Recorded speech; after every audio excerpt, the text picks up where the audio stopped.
Okay, this boss has got 3 main abilities: Gravity Bomb, Tympanic Tantrum and Light Bomb. The first and last mean that you need to be 10 yards or more away from every other player, and Tympanic Tantrum is raid-wide damage at once per quarter of the boss's health. Okay, then a few things to note. The boss comes in 3 forms, as I like to call it. First of all, you've got his current state, which is basically him as a boss. You DPS'er him. When he reaches 75, 50 and 25%, he drops a heart and becomes immune to damage. So you DPS the heart as fast and as hard as possible. And then, whilst that's occurring, you're going to see energy leakages in the form of lightning bolts strike out to the 4 corners of the room, which start to summon robots that need to be dealt with. I'll cover the robots at the right time, as with the heart. Now, one of the 2 major parts of this fight is damage avoidance. You do this by standing 10 yards or more away from every other player. DBM add-on gives you a range checker. Type in /range to bring it up. It's the box that's just above my right chat box. If the name isn't there, they're standing within 10 yards of you, so you need to move, not them, you. Get hit with the gravity bomb here, which is actually an exception to the rule. You'll see that the end of the gravity bomb pulls in 2 other players, naughty me. This shouldn't occur because you're going to be cancelling out other people's damage and other people's healing. The range on that pull-in is actually larger than 10 yards, so take that into account when you're standing or trying to position yourself in the raid.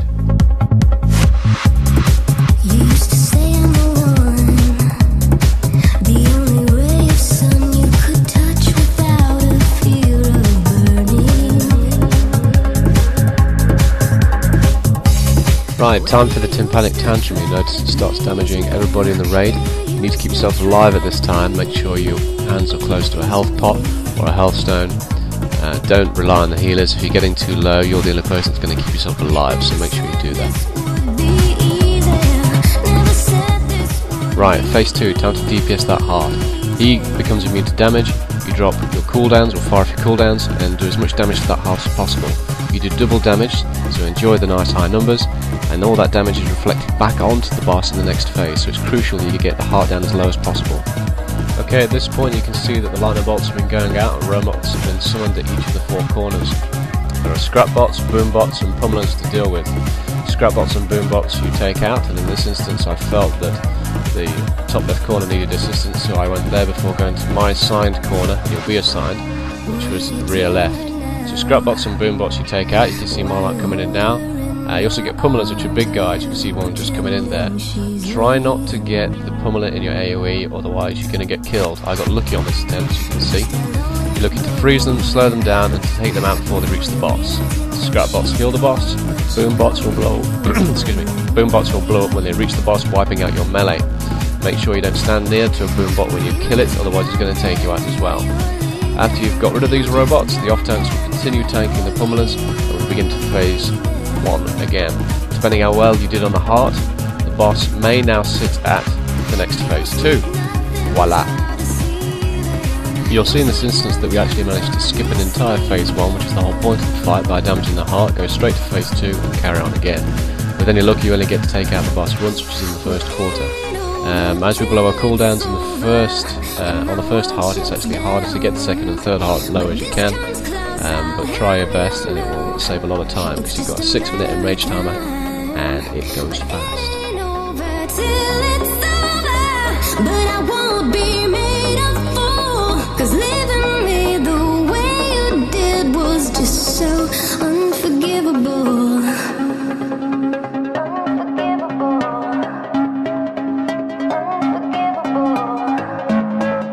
Now those lightning bolts that were sent out from the boss, you can have more than one per corner, so once you've dealt with a wave, don't just turn around and go back to the boss, make sure you didn't have a second wave coming in. I've got 2 waves here to deal with, as you can see, so I've had to take out the second after the first before I can go back to the boss and carry on.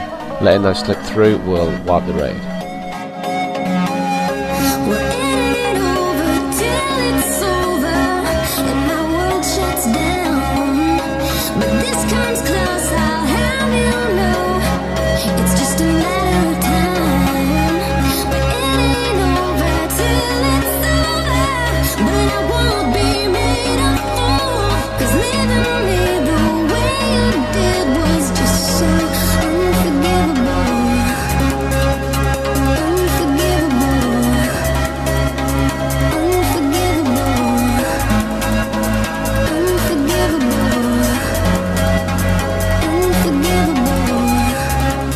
One thing to note at this point, you'll notice how people are ignoring the 10-yard range as soon as the heart appears. This is allowed and completely encouraged because you need to scrap position.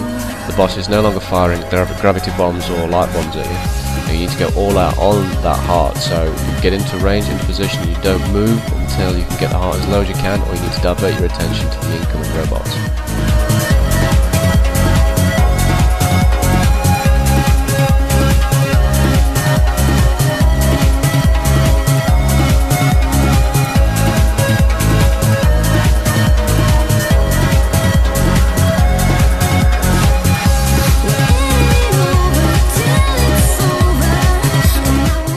At this point we'd actually lost TS, which helps, and there's a call to go all out on the boss, so I had to leave the robots that were in my corner.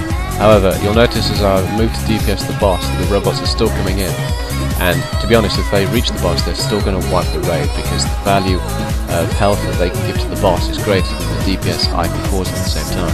So as you can see, I have to turn my attention to the robots, take them out before carrying on with the boss and killing it. Good job, guys.